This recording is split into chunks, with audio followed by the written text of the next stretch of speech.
Class 10 physics. देखो laws of refraction बता दें क्या है?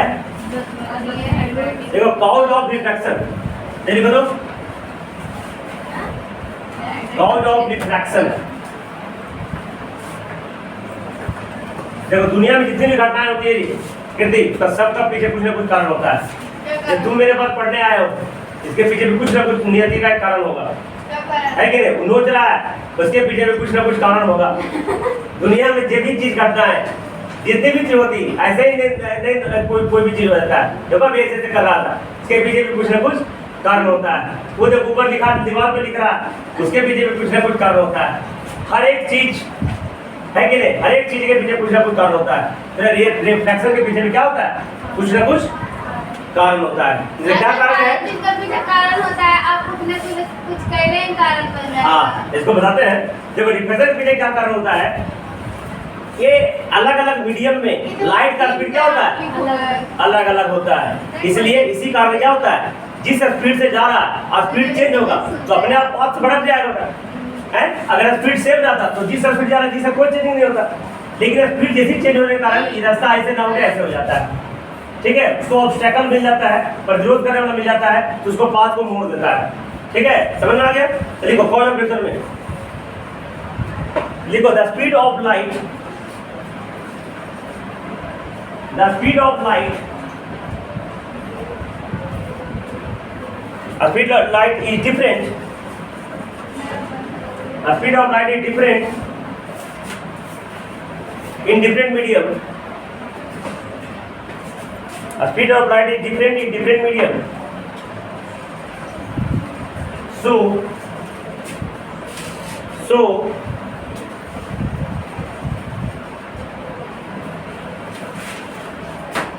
refraction of light rays takes place. Refraction of light rays takes place.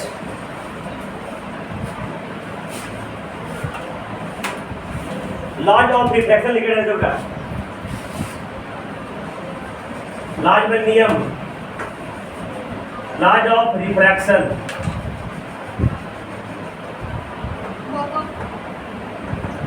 देखो there are two laws of refraction. ये बहुत इंपॉर्टेंट है बेटा, बिहार बोर्ड सीबीएसई दोनों के तरीका से। There are two laws of refraction.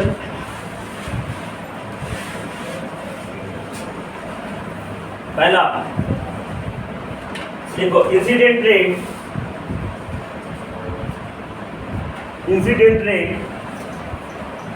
Comma refracted रे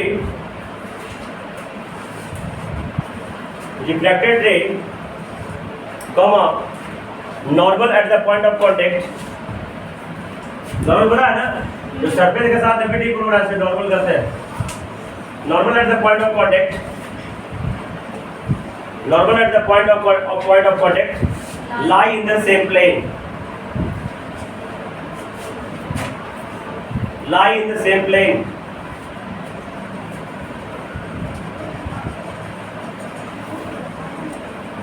दूसरा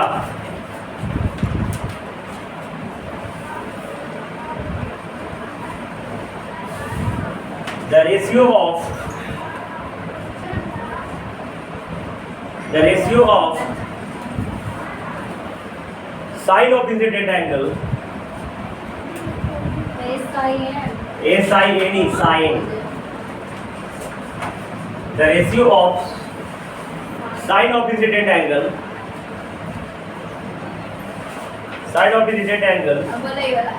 to the ratio of sine of incident angle to sine of refracted angle,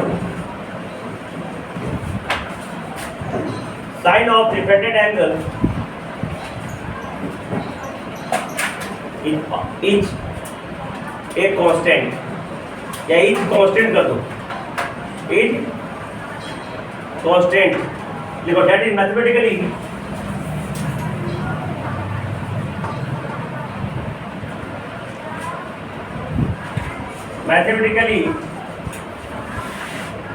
sin I बटा में sin R बराबर कांस्टेंट। ठीक है, ठीक है। जल्दी देखो देखो बेटा, टॉप लिखना। ये इसका रेशियो हमेशा फिक्स होता है। क्या होता है? फिक्स होता है, ठीक है। समझ में आ गया? इस कांस्टेंट को बोलते हैं म्यू। क्या बोलते हैं? साइन आई बटा में साइन आर बराबर म्यू। कहीं कहीं कोई किताब म्यू देगा, ऐसे कैसे ऐसे करके लिखाएगा। तो क्या पढ़ते हैं? म्यू पढ़ते हैं। क्या पढ़ते हैं? म्यू पढ़ते हैं। या तो कोई कोई किताब में ऐसे एल लिखा रहेगा, ठीक है। और ये फिक्स होता है म्यू या एन। अरे बेटा, म्यू और एन को इज कॉल्ड, इसे कहते हैं रिफ्रैक्टिव इंडेक्स। क्या करते हैं? हिंदी में अपवर्तनांक कहा जाता है। लिख लो, that is mathematically sign i और साइन आर कांस्टेंट। इसके बाद नीचे लिखो साइन आई और साइन आर बराबर म्यू और एन। और नीचे लिखो म्यू और n is a called refractive index.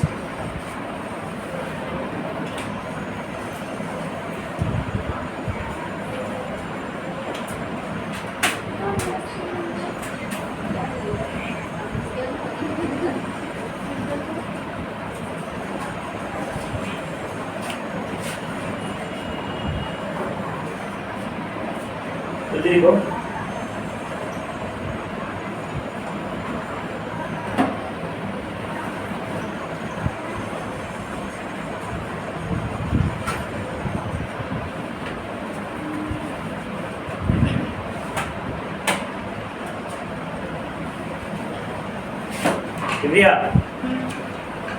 देखो, this law is also called Snell's law. This law is also called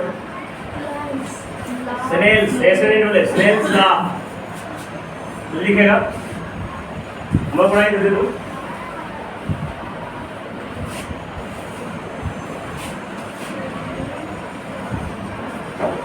this law is also called Snell's law because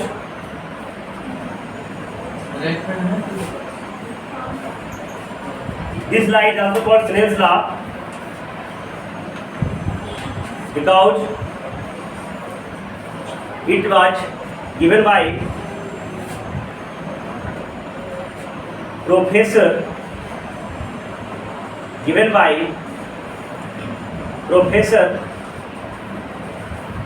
Willebrord Snell.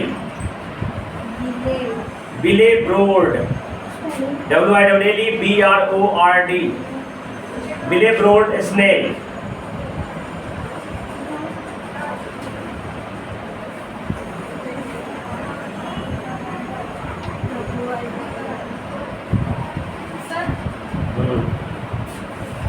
Refractive index लिख रहे तो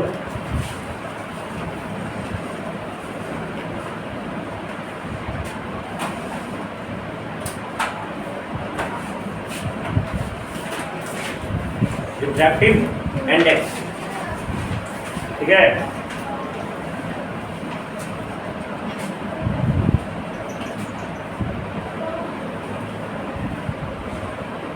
देखो, refractive index are of two types. Refractive index are of two types. Refractive index are of two types.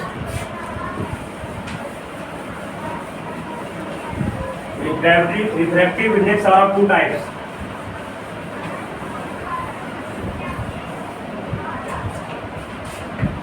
पहले क्या बेटा? Absolute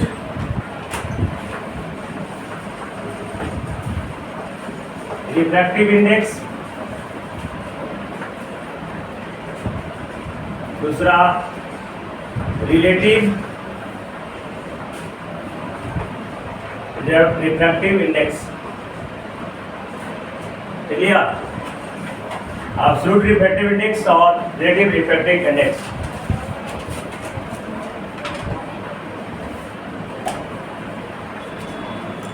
absolute refractive index लेके रह दो।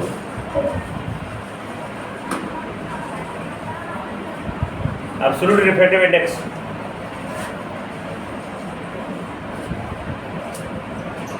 clear? The ratio of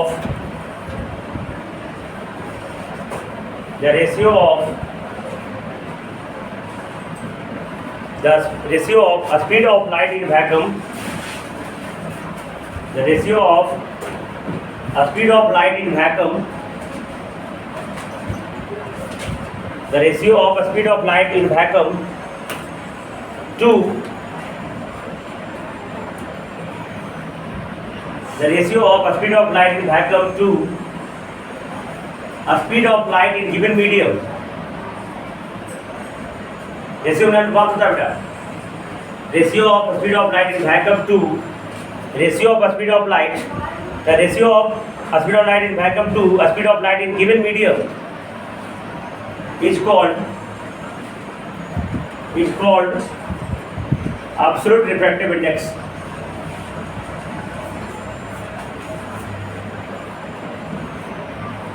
is called absolute refractive index. देखो that is ऐसे बेटा mathematically n बराबर c बटा v.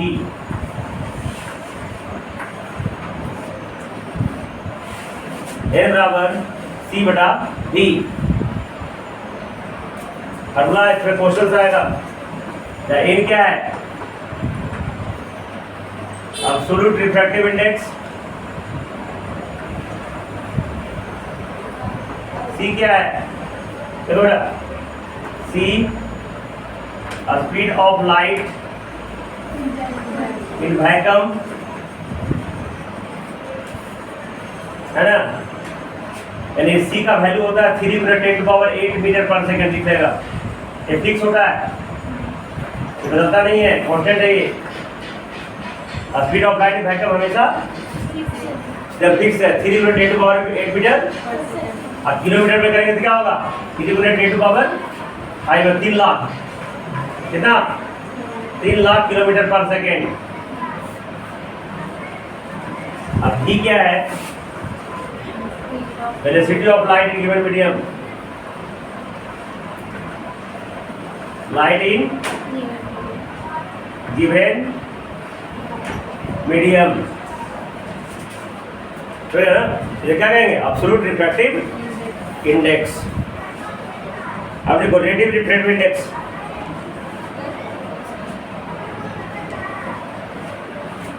देखो ध्यान से देखना, स्टार्ट लगा थोड़ा सा लिख लो. एबीएस स्पीड है, एबीएस स्पीड है, तो इसका यूनिट मीटर पर सेकंड, इसका यूनिट मीटर पर, कैंसिल आउट हो जाएगा ना. तो रिफ्रैक्टिव इंडेक्स का कोई यूनिट नहीं होता, यूनिट ही नहीं होता. ठीक है, एक बार स्टार्ट लगा करके. Refractive index have no any unit. Refractive index have no any unit. ताकि दोनों वेलोसिटी है, स्पीड है, कट जाएगा. Refractive index have no any unit. Unit उसका नहीं होता है. अब देखो रिलेटिव रिफ्रैक्टिव इंडेक्स लिख रहे हैं तो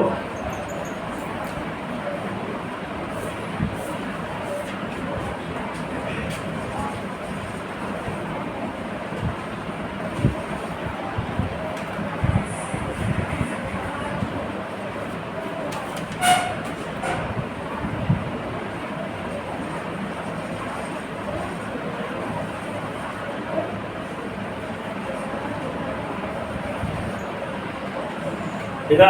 रिलेटिव रिफ्रैक्टिव इंडेक्स देखो, when the light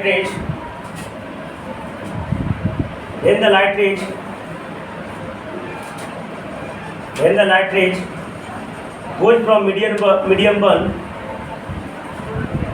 when the light rays goes from medium 1 to medium 2, when the light rays goes from medium 1 to medium 2, अगर कोई लाइट रे पहला मीडियम से दूसरा मीडियम में जाता है, comma, then the refractive index of medium 2, then the refractive index of medium 2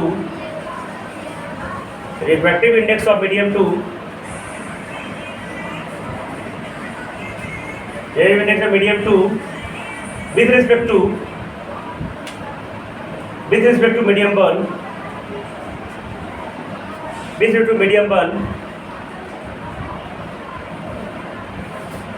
is called relative refractive index of the medium. relative refractive index of the medium 2.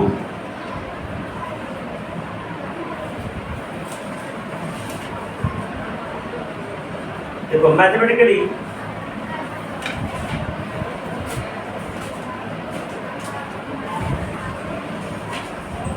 देखो बेटा मैथमेटिकली इसको डिनोट कैसे करते हैं n21 refractive index of medium 2 with respect to medium 1 इसको n21 कहेंगे क्या कहेंगे n21 ये क्या कहलाएगा स्पीड ऑफ लाइट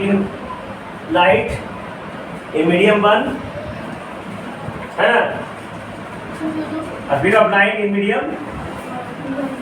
किसका कैसे होगा मीडियम 1 दैट इज v1 अब बटा में क्या हो जाएगा सब याद रखेगा तो कंफ्यूज करेगा speed of light in medium 2 that is v2 तो n21 तो क्या हो जाएगा v1 बटा v2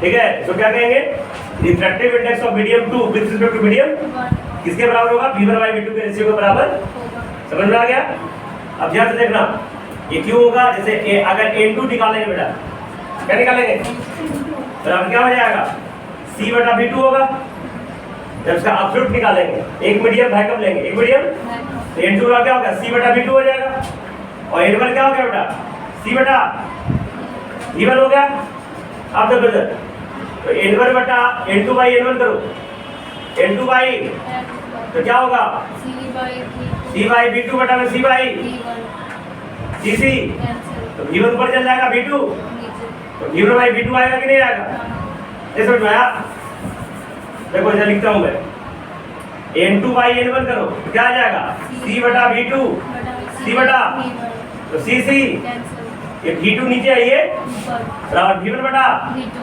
v2 समझ में आ गया क्या लिख ले डेरिवेशन लिख लेगा n2/n1 बटा v1 बटा n2/n1 n2/n1 ध्यान देना अगर n21 लिखा है तो n2/n1 होगा और n12 लिखा है तो n1 बटा इसमें हो जाएगा बटा v2 बटा v1 इसमें क्या हो जाएगा v1 बटा v2 ठीक है बताओ जल्दी